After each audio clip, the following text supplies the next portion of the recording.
سلیمان علیہ الصلوۃ والسلام جو موسیٰ علیہ السلام کے بعد آئے، موسیٰ علیہ الصلوۃ والسلام کے ذریعے اللہ نے فرعون کا مصر میں خاتمہ کیا۔ آپ تفسیروں میں پڑھ چکے ہیں کہ پھر موسیٰ علیہ الصلوۃ والسلام نے بنی اسرائیل کو حکم دیا کہ اب جہاد کرو۔ بنی اسرائیل نے کہا اذهب انت وربک، اے موسیٰ آپ جاؤ اور آپ کا رب جائیں، ہم یہاں بیٹھے ہوئے ہیں۔ تو یہ نالائقی کی، جس کے نتیجے میں اللہ کی طرف سے عذاب آیا اور 40 سال اللہ نے حکم دیا کہ یہ وادی تیہ میں حیران سرگردان گھومتے رہیں گے۔ اسی دوران حضرت موسیٰ علیہ الصلوۃ والسلام کی وفات ہوئی اسی میدان میں، اور پھر موسیٰ علیہ الصلوۃ والسلام کی وفات کے بعد بنی اسرائیل میں جو پیغمبر تھے ان کی قیادت میں پھر بنی اسرائیل نے جہاد کیا اور اللہ نے ان کو فتح اور نصرت سے ہمکنار کیا۔ اور بنی اسرائیل کا پھر بنی اسرائیل اسی جب جہاد کیا تو قرآن مجید میں آپ نے طالوت اور جالوت کا واقعہ سنا ہے۔ اسی لڑائی میں بنی اسرائیل اس میں یا اس کے بعد دوبارہ کوئی نئے پیغمبر آئے یہ ہمیں یقینی طور پر نہیں ملتا ہسٹری میں، لیکن اسی سلسلے میں بعد میں پھر بنی اسرائیل کی لڑائی ہوئی۔ اللہ نے ایک پیغمبر ان میں بھیجے اور حکم دیا کہ تم ایک طاقتور قوم سے جہاد کرو، لڑائی کرو۔ تو بنی اسرائیل کے لیے اللہ نے طالوت کو امیر بنایا۔ پھر طالوت کو جب اللہ نے امیر بنایا تو طالوت کی قیادت میں جہاد ہوا۔ انہی کی فوج میں ایک داؤد علیہ الصلوۃ والسلام تھے جو پیغمبر نہیں بنے تھے۔ داؤد علیہ السلام نے دشمن کی فوج میں جو جالوت تھے ان سے بہادری سے لڑ کے ان کو قتل کیا، اور اللہ نے پھر داؤد علیہ الصلوۃ والسلام کے ذریعے داؤد علیہ السلام کو نبوت بھی عطا کی اور کمانڈر بھی بنایا، اور ان کے ذریعے دوبارہ سے بیت المقدس میں یہودیوں کی خلافت اور حکومت قائم ہو گئی۔ یہ میں اس لیے کہہ رہا ہوں کہ یہ تھوڑا سا ہسٹری کا سمجھنا، آپ کو تاریخ کا سمجھنا ضروری ہے ان آیتوں کو سمجھنے کے لیے۔ تو داؤد علیہ الصلوۃ والسلام کی بہت بڑی خلافت قائم ہوئی، دنیا کے بہت بڑے حصے پر حکومت ہوئی۔ آپ کو پتہ ہے کہ جب اہل حق اللہ کی راہ میں جہاد کرتے ہیں تو اہل باطل کی پھر ان سے دشمنیاں بھی ہوتی ہیں، تو اہل یہود کی دشمنیاں بھی بڑھتی چلی گئیں پھر دنیا کی مختلف قوموں کے ساتھ، لیکن اللہ نے فتح اور نصرت سے نوازا داؤد علیہ السلام کی قیادت میں یہودیوں کو۔ داؤد علیہ الصلوۃ والسلام کے بعد ان کے بیٹے حضرت سلیمان علیہ السلام جانشین بنے۔ سلیمان علیہ السلام کو اللہ نے داؤد علیہ السلام سے بھی زیادہ بڑی حکومت دی، اور یہودیوں کا دنیا کی ایک بہت بڑی آبادی پر قبضہ ہو گیا، اور انہوں نے شریعت کو نافذ کیا اور اللہ کے دین کے مطابق عمل کرنے لگے۔ مگر جیسے کہ آپ نے قرآن میں پڑھا ہوگا، ان کی گھٹی میں نالائقی تھی، جہاں پیغمبروں کو ستانے کا موقع ملتا یہ ستاتے، جیسے انہوں نے موسیٰ علیہ السلام کو ستایا تھا۔ تو حضرت سلیمان علیہ الصلوۃ والسلام کے بعد جو یہودیوں کا بادشاہ بنا، اس میں آہستہ آہستہ دینی لحاظ سے خرابیاں آنا شروع ہوئیں، اور پھر جب بادشاہ خراب ہوتا ہے تو عوام میں بھی خرابیاں آتی ہیں۔ تو ہوا یہ کہ مصر کا جو اس وقت بادشاہ تھا نا، یعنی سلیمان علیہ السلام کی دنیا سے جانے کے بعد مصر میں کوئی اور حکومت تھی، آتش پرست ہوں گے، کیونکہ اس وقت اہل کتاب تو صرف یہودی تھے پیغمبروں کو ماننے والے، اور باقی لوگ کوئی آگ کی پوجا کرنے والے، کوئی کچھ اور کرنے والے، کوئی سورج کو پوجنے والے۔ تو مصر کے بادشاہ نے حملہ کیا شام پر، کیونکہ شام میں ان کی اصل خلافت ان کی شام میں تھی جو مرکز تھا، تو شام پہ حملہ کیا اور تھوڑا بہت نقصان کیا اس نے، اور کچھ تھوڑا بہت مال و اسباب لوٹ کے لے گیا۔ لیکن ان کو تنبیہ ہو گئی، یہودیوں کو اپنے اعمال کی اصلاح کا ان کو موقع مل گیا، اور پھر 400 سال تک کہا جاتا ہے کہ بہت بہترین طریقے سے انہوں نے دنیا پہ راج کیا۔ 400 سال گزرنے کے بعد کہتے ہیں کہ پھر ان میں بت پرستی بھی پھیلنا شروع ہوئی، پھر اعمال ان کے خراب ہونا شروع ہوئے۔ مصر میں پھر کوئی بادشاہ تھا، کیونکہ ان کی دشمنیاں تھیں دنیا میں بہت ساری قوموں سے، تو مصر کے بادشاہ نے جب دیکھا کہ یہ کمزور ہو رہے ہیں اور ان میں آپس میں اختلاف بھی پیدا ہو رہے ہیں، تو اس نے دوبارہ، یعنی وہ بادشاہ تو ظاہر ہے مر چکا تھا جو 400 سال پہلے تھا، کوئی نیا بادشاہ تھا، یعنی مصر نے پھر ان کے اوپر چڑھائی کی اور تھوڑا بہت عمارتوں کو نقصان پہنچایا اور کچھ مال و اسباب لوٹ کے لے گیا، لیکن زیادہ تباہی نہیں ہوئی۔ لیکن ان کو عبرت نہیں ہوئی اس واقعے سے۔ تو کچھ ہی وقت کے بعد جو بابل کا بادشاہ تھا نا، بخت نصر، جس کا بڑی تاریخ کی کتابوں میں تذکرہ ملتا ہے، بابل کے بادشاہ بخت نصر نے ان کے اوپر حملہ کیا۔ جب دیکھا کہ یہ تھوڑا کمزور ہو رہے ہیں، اور ان میں جب ظاہر ہے کسی قوم میں ایک اپنے نظریے پر اور اپنے ویژن پہ نہیں رہتے تو پھر ان میں اختلافات بھی ہونا شروع ہوتے ہیں، تو بخت نصر نے ان پر حملہ کیا اور ان کو نقصان پہنچایا، لیکن بہت زیادہ نقصان نہیں پہنچایا، کیونکہ یہود بھی بہرحال طاقتور تھے، پاورفل تھے، اور لیکن اس نے یہ کیا کہ بیت المقدس میں اور جو شام میں نا اپنا کوئی نائب بنا کے وہ چلا گیا۔ جیسے آج کل بڑی طاقتیں ہوتی ہیں نا کسی ملک پہ قبضہ کر کے،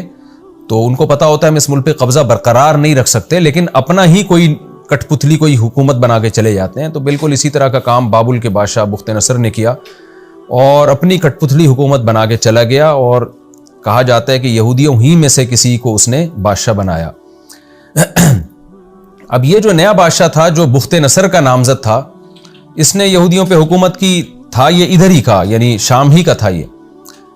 تو اس وقت کے پیغمبر تھے جن کا آسمانی کتابوں میں نام آتا ہے حضرت ارمیہ علیہ السلام۔ انہوں نے اس کو نصیحت کی کہ تو بت پرستی کی طرف لوگوں کو مت لے کر جا، شرک مت پھیلا، اور جو برے اعمال جو اس میں بدکاریاں اور برائیاں اور شراب نوشی، یہ جو بادشاہوں میں عیاشی ہوتی ہے، یہ جو چیزیں آ رہی تھیں اس کے اندر، اور اس کی وجہ سے قوم میں بھی خرابیاں آ رہی تھیں، تو وہ یہ بات نہیں مانا اور پیغمبر کی بات پر اس نے عمل نہیں کیا،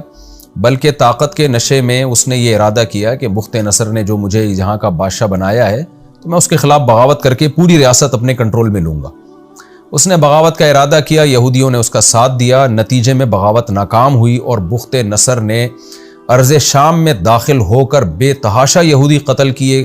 کہا جاتا ہے کہ 40,000 یہودی اس نے قتل کیے۔ اس زمانے کے لحاظ سے 40,000 بہت بڑی تعداد تھی۔ 40,000 کو اس نے جلا وطن کیا، سینکڑوں ہزاروں کو اس نے زخمی کیا، قید بنایا، اور بہت یعنی بیت المقدس کو بہت زیادہ اس نے تباہ و برباد کیا، مسجد اقصیٰ کی بے اکرامی کی، توہین کی، اور بغاوت کو چلنے کے بعد پورا کنٹرول شام پہ حاصل کرنے کے بعد بہت سارے یہودیوں کو جلا وطن کیا اور بابل شہر لے گیا اپنے ساتھ غلام بنا کے۔ کہتے ہیں کہ یہودیوں کا احساس ہوا کہ انہوں نے چونکہ اللہ کی نافرمانی کی ہے، جس کی وجہ سے اللہ کی طرف سے ان پر یہ عذاب آیا ہے، یہ توبہ طائب میں لگ گئے، اپنے اعمال کی اصلاح میں لگ گئے۔ اللہ کو ان کی حالت پہ ترس آیا اور ان کی نجات کی یہ صورت ہوئی اللہ کی طرف سے کہ اس وقت جو ایران یعنی فارس کی حکومت تھی، ایران کا جو بادشاہ تھا، یہودیوں نے یعنی اس نے یہودیوں کا ساتھ دیا کیونکہ یہودیوں کی ہمدردیاں اس کو حاصل تھیں، اور بخت نصر کے خلاف اس نے لڑائی کی، اور بالآخر اس نے بابل شہر پہ قبضہ کر کے بخت نصر کی حکومت کا خاتمہ کیا اور یہودیوں کو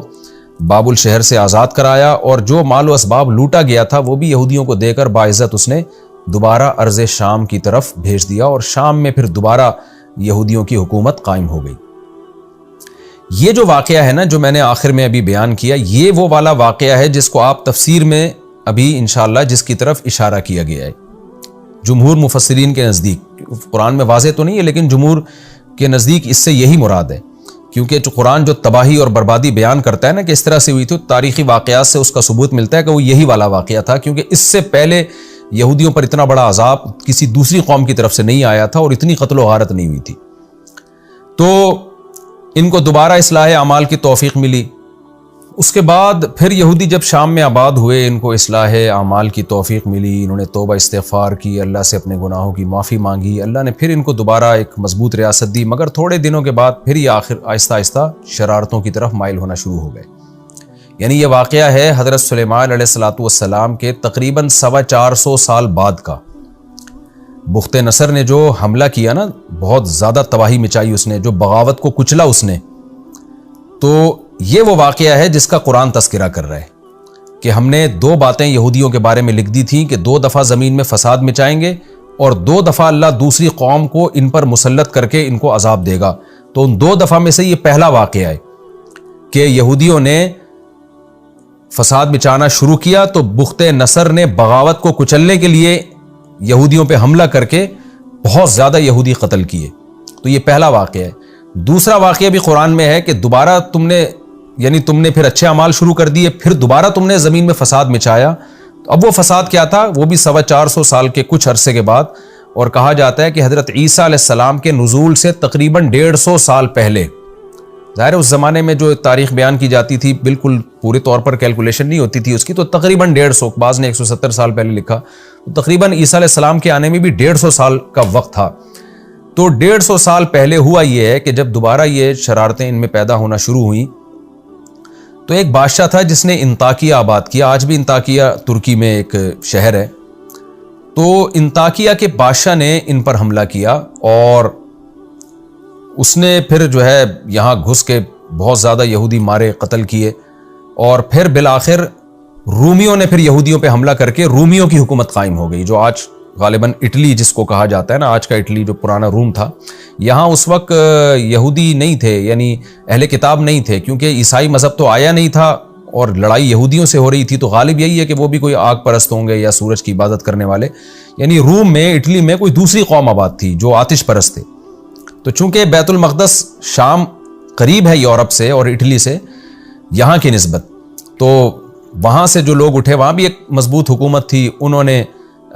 اس پہ قبضہ کر لیا بیت المقدس پہ، اور پھر سلاطین روم کی یہاں حکومت قائم ہوئی ہے، یعنی رومیوں کے بادشاہ آتے رہے، اور حضرت عیسیٰ علیہ السلام کے نزول تک بھی یہاں رومیوں کی حکومت تھی۔ رومی سے عیسائی رومی مراد نہیں ہے، بلکہ وہ رومی جو آتش پرست یا کوئی بھی مذہب تھا، جس کی مجھے تحقیق نہیں ہے کسی بھی مذہب کو، یعنی یہ نہ وہ یہودی تھے نہ وہ عیسائی تھے۔ اس کے بعد جب یہ واقعہ ہوا، سلاطین کی یہاں حکومت قائم ہوئی، تو تقریباً 150 سال کے بعد پھر حضرت عیسیٰ علیہ السلام ارض شام میں پیدا ہوئے، اللہ نے ان کے معجزے ظاہر کیے، پھر یہودیوں کو حکم دیا گیا کہ حضرت عیسیٰ علیہ السلام پر ایمان لے کر آؤ۔ بہت سے یہودی حضرت عیسیٰ پر ایمان لے کر آئے، بہت سے حضرت عیسیٰ کی مخالفت میں لگے رہے، اور ایک سچے پیغمبر پر انہوں نے زنا کی تہمت لگائی، حضرت مریم کو معاذ اللہ زانیہ کہا، اور پھر حضرت عیسیٰ علیہ السلام کو قتل کرنے کی کوشش کی، جو کہ ان کی عادت تھی کہ ہمیشہ پیغمبروں کا قتل کیا کرتے تھے۔ بہرحال یہودیوں کی جو میجورٹی تھی وہ حضرت عیسیٰ علیہ السلام پر ایمان نہیں لے کر آئی، لیکن وہ جو سلاطین روم تھے وہ حضرت عیسیٰ علیہ السلام پر ایمان لے آئے۔ اور کہا جاتا ہے کہ روم کا جو بادشاہ تھا نا، جس کی بیت المقدس پہ حکومت تھی، حضرت عیسیٰ علیہ السلام کے یعنی آسمان دنیا پہ جانے کے تقریباً 40 سال کے بعد وہ مسلمان ہوا ہے، اور اس کے بعد سے پھر بیت المقدس میں دوبارہ عیسائیوں کی ایک مضبوط ریاست قائم ہو گئی، اور پھر وہ عیسائی دنیا میں پھیلتے چلے گئے، اور پھر یہودیوں سے ان کی بہت زیادہ لڑائیاں بھی ہوئیں، اور اللہ تعالیٰ نے عیسائی مذہب کو دنیا پہ غالب کر دیا۔ لیکن بیت المقدس کی تعمیر نہیں ہوئی۔ بیت المقدس جس طرح ویران تھا، جو انطاکیہ کے بادشاہ کے حملہ کرنے کی وجہ سے ویران ہوا تھا، اس کی بھرپور طریقے سے تعمیر نہیں ہوئی۔ پھر یہ تعمیر ہوئی ہے حضرت عمر رضی اللہ تعالیٰ عنہ کے دور میں۔ حضرت عمر رضی اللہ تعالیٰ عنہ کے دور میں پھر خالد ابن ولید رضی اللہ تعالیٰ عنہ نے بیت المقدس عیسائیوں سے چھینا، کیونکہ اب محمد صلی اللہ علیہ وسلم دنیا میں آ گئے تھے، سچے نبی تھے، تو اللہ کا حکم تھا کہ محمد صلی اللہ علیہ وسلم کو فالو کرو۔ پھر اللہ تعالیٰ نے نبی صلی اللہ علیہ وسلم کے معجزے دکھائے، جو ایمان لانے والے تھے وہ لے آئے۔ پھر رسول اللہ صلی اللہ علیہ وسلم کی قیادت میں جہاد ہوا، پھر آپ کے بعد خلفائے راشدین کے دور میں اور حضرت عمر کے دور میں بہت تھوڑے ہی عرصے میں بیت المقدس مسلمانوں کے حصے میں آ گیا، اور پھر بیت المقدس کی تعمیر دوبارہ سے کی گئی حضرت عمر رضی اللہ تعالیٰ عنہ کے دور میں۔ تو قرآن میں جو بیان کیا گیا ان واقعات میں سے کہ ہم نے بنی اسرائیل پر یہ کتاب میں یعنی تورات میں یا آسمانی صحیفوں میں لکھ دیا تھا کہ تم زمین میں 2 دفعہ بڑا فساد مچاؤ گے، اور 2 دفعہ اللہ تمہارے دشمن کو تم پر مسلط کرے گا۔ تو اس 2 دفعہ بڑے فساد سے مراد ایک تو وہ ہے جو بخت نصر نے حملہ کیا تھا بیت المقدس پہ، یعنی حضرت سلیمان علیہ السلام کے تقریباً 450 سال کے بعد بخت نصر نے حملہ کیا تھا، اس لیے کہ جو یہودیوں کا جو اس وقت جو بھی لیڈر تھا وہ بخت نصر ہی کی ایک کٹ پتلی حکومت تھی، اور وہ برائیوں کی طرف مائل ہو گیا تھا، بنی اسرائیل بھی بگڑنے لگے تھے، اور پھر اس کو بغاوت کی سوجی، بغاوت ناکام ہوئی، اور اللہ تعالیٰ نے بخت نصر کو مسلط کیا، اور اس نے بے تحاشا یہودی مارے اور جلا وطن کیا۔ ایک تو اس واقعے کا تذکرہ ہے۔ اس کے بعد پھر جب دوبارہ شاہ ایران نے بابل کی حکومت کے خلاف لڑائی کر کے یہودیوں کو بچایا، یہودی دوبارہ سے آ کے پھر آباد ہوئے، اس کے بعد پھر حضرت عیسیٰ علیہ السلام کے تقریباً 150 سال پہلے عیسیٰ علیہ السلام کے پیدا ہونے سے پھر انطاکیہ کے بادشاہ نے دوبارہ یہودیوں پہ حملہ کیا، اور اس نے بھی بے تحاشا یہودی قتل کیے، اور مسجد اقصیٰ کو توڑ پھوڑ کے اس نے ویران کر دیا۔ اس کے بعد پھر رومیوں کی یہاں حکومت قائم ہوئی، اور پھر رومیوں ہی کی یہاں حکومت رہی، اور رومی ہی عیسائی مذہب انہوں نے قبول کر لیا، اور پھر اللہ نے پھر عیسائیوں اور یہودیوں میں جو لڑائیاں ہوئیں، جو تاریخی واقعات بھرے پڑے ہیں۔ اچھا، ایک کمال کی بات یہ ہے کہ یہودیوں کی جو عیسائیوں سے لڑائی ہوئی ہے نا، وہ مسلمانوں کی نسبت بہت زیادہ ہے۔ مسلمانوں سے تو ان کی 2 بڑی لڑائیاں ہوئی ہیں۔ ایک بڑی لڑائی جو بنو قریظہ کے 70,000 یہودی قتل کیے تھے رسول اللہ صلی اللہ علیہ وسلم نے۔ دوسری جو یعنی اس کے بعد کوئی بڑی لڑائی مسلمانوں کی یہودیوں کے ساتھ نہیں ہوئی ہے۔ اب اب جا کے جو فلسطین اور اسرائیل کا مسئلہ کھڑا ہوا ہے، اب یہ حالات جا رہے ہیں، کہا جاتا ہے کہ ایک بہت بڑی جنگ کی طرف جو یہود اور اسلام کے درمیان ہوگی، جن کے بارے میں صحیح احادیث میں ہمیں پیشگوئیاں ملتی ہیں۔ اب وہ کب ہوگی اس کی اسپیسیفک ڈیٹ اللہ ہی بہتر جانتا ہے، لیکن بہرحال قرآن و سنت سے یہ بات ثابت ہے، احادیث سے یہ بات ثابت ہے۔ نبی صلی اللہ علیہ وسلم نے فرمایا تو قاتلون الیہود، کہ تم یہود سے قتال کرو گے۔ تو اب تک قتال ہوا نہیں ہے، ایک دفعہ اس وقت نبی صلی اللہ علیہ وسلم کے دور میں قتال ہوا تھا، اس کے بعد پھر ان پر مختلف لوگ مسلط رہے، عیسائیوں نے ان کے ساتھ لڑائیاں کی۔ ہٹلر جو تھا تو عیسائی مگر ایک سیکولر ذہن کا مالک تھا، اس کی لڑائی ہوئی یہودیوں سے، اس نے قتل و غارت کی، اس کا تذکرہ انشاءاللہ میں ان آیات کی تفسیر میں کروں گا۔ ان تمام واقعات کی طرف جو فیوچر میں ہوئے، مسلمانوں کے ذریعے جو یہودی قتل ہوئے، عیسائیوں کے ذریعے جو ہوئے، ہٹلر کے ذریعے جو ہوئے، اور آگے قرب قیامت میں جو لڑائیاں ہوں گی، ان کا آگے قرآن میں سورہ بنی اسرائیل میں واضح اشارہ موجود ہے۔ جب وہ اشارہ آئے گا تو پھر میں انشاءاللہ ان واقعات کو مختصراً اس وقت ہائی لائٹ کروں گا۔ تو خلاصہ یہ نکلا کہ یہ جو دوسرا واقعہ ہوا ہے، اللہ نے اس کا بھی قرآن میں تذکرہ کیا کہ ان پر انطاکیہ کا بادشاہ مسلط ہوا اور اس نے ان کا قتل و غارت کیا۔ تو آگے اللہ نے پھر یہودیوں کو سمجھایا ہے کہ تم اپنے اعمال کو درست کرو، اگر تم نے درست نہیں کیا تو اللہ اسی طرح مختلف قوموں کو تم پر مسلط کرتا رہے گا۔ تو ہم ان آیتوں کی تفسیر کی طرف آتے ہیں، تھوڑا سا اجمالی خاکہ آپ نے تفسیر کا انشاءاللہ سمجھ لیا ہوگا۔ اچھا، یہ جو ہسٹری بیان کی جاتی ہے نا، یہ کوئی صحیح احادیث میں نہیں ہے، بلکہ یہ آسمانی کتابوں سے ہی مفسرین نے لی ہے، اور یہ مورخین ان واقعات کو نقل کرتے چلے آئے ہیں۔ تو نبی صلی اللہ علیہ وسلم نے فرمایا کہ حدثوا عن بنی اسرائیل ولا حرج، اس میں کوئی حرج نہیں ہے کہ آپ اگر اسلام میں اس کے کوئی اسپیسیفک ہمیں کوئی مستند ہسٹری نہیں ملتی، کوئی واقعات کی بہت تفصیلی ڈیٹیل ہمیں نہیں ملتی، تو ہمیں عیسائیوں سے یا یہودیوں سے ہسٹری لینے میں ہماری شریعت نے روکا نہیں ہے۔ اور خاص طور پہ جو خبر متواتر ہوتی ہے نا، جس کو سارے مورخین نقل کرتے چلے آئے ہوں، تو اس کا انکار کرنا ایک ضد اور ہٹ دھرمی کی بات ہے۔ تو قرآن سے بھی خاص طور پہ جب ان واقعات کی تائید ہو رہی ہے تو اس کو نقل کرنے میں کوئی حرج نہیں ہے۔ اس میں یہ مطالبہ کہ صحیح حدیث سے دکھائیں، یہ مطالبہ ایک کم علمی کی بات ہوگی۔ اگر حدیث میں اس کے خلاف ہوتا تو پھر ہم حدیث کو لیتے، ان واقعات کا انکار کرتے، لیکن نہ حدیث میں اس کی موافقت ہے نہ خلاف ہے، بلکہ قرآن سے اس کی تائید ہوتی ہے۔ اب میں اس کی تفسیر کی طرف آتا ہوں۔ قرآن کہتا ہے وَقَضَيْنَا إِلَىٰ بَنِي إِسْرَائِيلَ، ہم نے بنی اسرائیل کی طرف یہ فیصلہ کر دیا تھا، فی الکتاب، کتاب میں۔ کتاب سے تورات بھی مراد ہو سکتی ہے، آسمانی صحیفے بھی مراد ہو سکتے ہیں۔ وہ کہہ دیا تھا لَتُفْسِدُنَّ فِي الْأَرْضِ مَرَّتَيْنِ، کہ تم زمین میں 2 دفعہ فساد مچاؤ گے۔ یہاں بہت بڑا فساد مراد ہے، کیونکہ چھوٹے موٹے فسادات پر اللہ کی طرف سے سزا بھی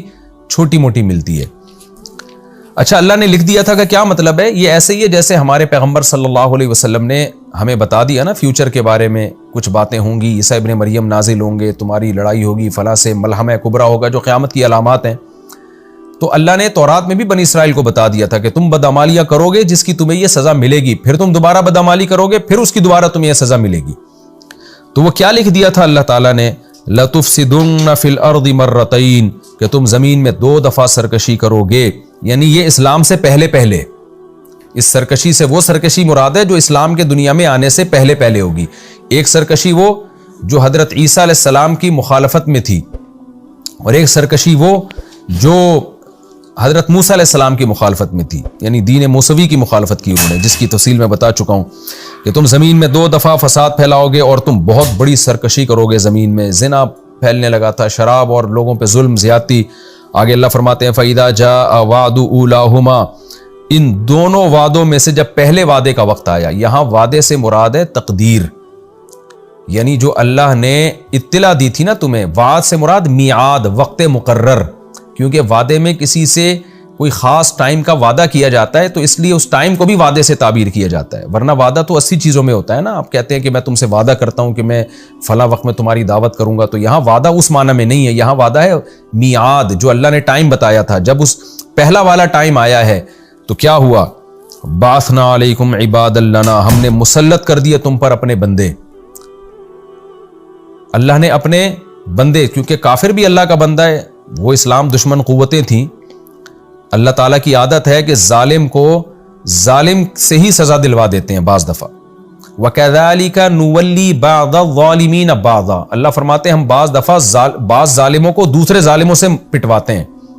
جیسے ہٹلر بھی ایک ظالم تھا نا، لیکن اس ظالم ہی کے ذریعے اللہ نے یہودیوں پہ بھی ظلم کروایا۔ تو یہ اللہ کی عادت ہے کہ بعض دفعہ ظالم کو ظالم پر مسلط کرتے ہیں. تو جو بابل کا بادشاہ بخت نصر تھا وہ بھی ظالم تھا، لیکن اللہ نے اس کو ان پر مسلط کر دیا. اس کو عباد یا عبد سے تعبیر اس لیے کیا ہے کہ عبد کہتے ہیں غلام کو، تو کافر بھی اللہ کا غلام ہے. تو جب اللہ چاہتے ہیں اس ظالم ہی کو کسی پر مسلط کر دیتے ہیں، یعنی وہ بھی اللہ کے کنٹرول میں ہے، وہ بھی اللہ کی مرضی کے بغیر نہیں کر سکتا کچھ بھی. فرمایا ہم نے اپنے بندوں کو مسلط کیا اولی باسن شدید، جو بہت سخت لڑائی والے تھے. یعنی جو بابل کا بادشاہ بخت نصر تھا بڑی شدید لڑائی والا تھا. فجاسو خلال الدیار، وہ گھروں کے بیچ میں گھس گئے. یعنی اتنی زبردست فتح ہوئی ان کو، اور ایسی سخت انہوں نے لڑائی کی ہے کہ میدانوں میں لڑائی نہیں بلکہ آبادیوں کے اندر گھروں کے بیچ میں گھس کے قتل و غارت کرنے لگے. وکان وعدن، اور یہ ایک ایسا مقرر وقت تھا، مفعولا، جو ہو کے رہنا تھا. یعنی اللہ تعالیٰ نے جب بتا دیا تھا کہ یہودی فساد کریں گے یہ سزا ملے گی، تو اس نے ہو کے رہنا تھا اور وہ ہو کے رہا. ثم رددنا لکم الکرۃ علیہم، پھر ہم نے تمہارے لیے مدد کی، لوٹایا ہم نے تم کو کرہ باری کو، علیہم، ان کے خلاف. یعنی جو تمہاری دشمن قوم تھی نا بخت نصر، پھر ہم نے اب باری کو چینج کیا اور ہم نے کہا تمہارے ذریعے سے ہم ان کو سزا دلوائیں گے. یہ بھی تو ظالم لوگ ہیں نا، اور تمہاری اب مدد کریں گے کیونکہ تم نے توبہ کر لی ہے. تو ہم نے پھر کیا کیا اس کے لیے، وَأَمْدَدْنَاكُمْ بِأَمْوَالٍ، ہم نے مدد کی تمہاری مالوں کے ذریعے، وَبَنِينَ، اور بیٹوں کے ذریعے. بیٹوں کے ذریعے مدد کا مطلب یہ بھی ہو سکتا ہے کہ اللہ نے یہودیوں کی نسل بڑھائی. جب بابل شہر میں یہودی جا کے آباد ہوئے نا تو ان کی نسل بہت تیزی سے بڑھی ہے. تو ظاہر آبادی کا ریشو جب کسی قوم کا بڑھتا ہے تو وہ پاور میں آ جاتی ہے. جو حکمران قوم تھی ان کی آبادی کا ریشو کم ہوا اور یہودیوں کی آبادی کا ریشو بڑھ گیا، جس کا نتیجہ یہ نکلا کہ جب ایران کے بادشاہ نے حملہ کیا ہے بابل پر اور بخت نصر کے خلاف، تو یہودی اتنی بڑی تعداد میں تھے، انہوں نے ایرانیوں کی مدد کی اور اللہ نے افرادی قوت کی وجہ سے بخت نصر کی حکومت کا خاتمہ کر دیا. یہ بھی مطلب ہو سکتا ہے، اور یہ بھی مطلب ہو سکتا ہے کہ جو قیدی یہودیوں کے قید ہوئے تھے وہ اللہ نے چھڑوا دیے، جس کے نتیجے میں ان کی افرادی قوت بڑھ گئی. وَأَمْدَدْنَاكُمْ بِأَمْوَالٍ وَبَنِينَ وَجَعَلْنَاكُمْ أَكْثَرَ نَفِيرًا، اور ہم نے تمہیں زیادہ بنا دیا نفر کے اعتبار سے. نفر بھی افراد کو کہتے ہیں، نہیں افرادی قوت ہم نے بہت کر دی. تو زیادہ مفسرین اسی طرف گئے ہیں کہ آبادی کا ریشو بڑھا دیا، بہت زیادہ ان کی اولادیں ہوئی، بچے ہوئے، جس کے نتیجے میں جوانوں کا ریشو بہت زیادہ ہو گیا، اور پھر ان کی آبادی بہت زیادہ بڑھ گئی، تو اس کے نتیجے میں ان کو قوت اور طاقت مل گئی. ان احسنتم احسنتم لانفسکم، آگے اللہ فرماتے ہیں اگر تم اچھا عمل کرو گے، یعنی ہم نے یہ سب باتیں لکھ دی تھی پہلے کہ اگر تم عمل اچھا کرو گے تو احسنتم لانفسکم، تو تم اپنے ہی فائدے کے لیے کرو گے. اب دیکھو تم نے توبہ کر کے اچھا عمل شروع کر دیا نا، تو اللہ نے ایران کے بادشاہ کے ذریعے بخت نصر کو، بابل کی حکومت کا خاتمہ کیا اور تمہیں اللہ نے نجات دے دی. تمہارے اچھا عمل تمہارے ہی فائدے میں جا رہا ہے. وَإِنْ أَسَأْتُمْ فَلَهَا، اور اگر تم برا کرو گے، فَلَهَا، تو یہ بھی لِأَنفُسِكُمْ، تمہارے ہی نفس کے لیے یہ برائی بھی، یعنی اس کا نقصان بھی تم اٹھاؤ گے جیسے کہ تم نے اٹھایا. فَإِذَا جَاءَ وَعْدُ الْآخِرَةِ، پس جب دوسرا وعدہ آیا ہمارا، یعنی ایک دفعہ تمہیں بخت نصر سے نجات ملی، شام میں جا کے دوبارہ آباد ہوئے، پھر بدعمالیوں کی طرف تم مائل ہوئے، تو اس کو اللہ نے دوسرا وعدے سے تعبیر کیا ہے، یعنی دوسرا وقت مقرر آیا تاکہ لیسوء وجوہکم، تاکہ تمہارا دشمن تمہارے چہروں کو بگاڑ دے. اس سے مراد وہ انطاکیہ کا جس نے انطاکیہ کو آباد کیا وہ بادشاہ تھا جس نے یہودیوں پہ چڑھائی کی، ان کی بدعمالیاں شروع ہو گئی تھیں، نا اتفاقیاں شروع ہو گئیں، اور اس نے کیا کیا، اتنا یہودیوں کو مارا ہے کہ ان کے چہروں کو بگاڑ دیا. یہ چہروں کو بگاڑنا کنایا ہے بے تحاشا مار پیٹ سے، کہ وہ بیت المقدس میں گھسا ہے، اور لیسوء وجوہکم، تاکہ وہ تمہارے چہروں کو بگاڑ دے، وَلِيَدْخُلُوا الْمَسْجِدَ، اور تاکہ یہ تمہارے دشمن گھس جائیں مسجد میں، مسجد اقصیٰ میں، کما دخلوہ اول مرہ، جیسے پچھلی مرتبہ تمہارے دشمن گھسے تھے اس میں، انہوں نے جو تخریب کاری کی تھی، اس دفعہ بھی تمہارے دشمن وہی کام کریں گے. وَلِيُتَبِّرُوا، اور تاکہ یہ لوگ تباہ و برباد کر دیں، ماں، ہر اس چیز کو، عَلَوْا، جس پر یہ غالب آئیں، تتبیرہ، بالکل تباہ و برباد. یعنی ایسا لگتا ہے کہ یہ دوسرا جو واقعہ ہوا ہے نا، یہ پہلے سے بھی زیادہ خطرناک تھا، کیونکہ قرآن نے اس کو زیادہ اہتمام سے بیان کیا ہے. آگے اللہ تعالیٰ فرماتے ہیں، اب یہ اس کے بعد پھر میں نے آپ کو بتایا کہ پھر رومیوں کی، اٹلی کے جو بادشاہ تھے، جو بھی آتش پرست لوگ تھے، ان کی بیت المقدس پہ اور شام پہ حکومت قائم ہو گئی، اور پھر تقریباً 150 سال کے بعد اللہ نے حضرت عیسیٰ علیہ السلام کو پیدا کیا. آگے اللہ فرماتے ہیں